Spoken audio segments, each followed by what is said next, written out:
बॉलीवुड में पाकिस्तानी गानों की नकल की जाती है।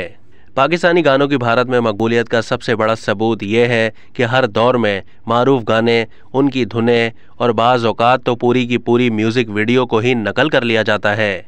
भारतीय गुलकार पलाश सीन के पाकिस्तानी गानों के भारत में कॉपी होने के एतराफ़ी बयान ने तहलका मचा दिया। उन्होंने बताया कि वो पाकिस्तानी गुलकार और मारूफ बैंड जल के बानी रुकन गौहर मुमताज़ की गायकी के परिस्तार हैं। भारतीय गुलकार ने इंस्टाग्राम पर अपनी पोस्ट में कहा कि भारतीय फिल्म इंडस्ट्री के म्यूज़िक में गौहर मुमताज़ की गायकी का गहरा असर पाया जाता है।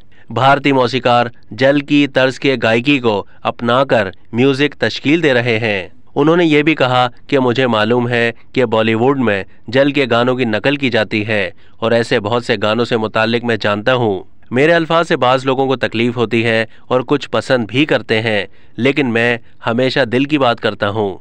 अब तक के लिए इतना ही। मज़ीद मालूमात के लिए डेली जंग के यूट्यूब चैनल को सब्सक्राइब कीजिए और फेसबुक के पेज को भी लाइक कीजिए।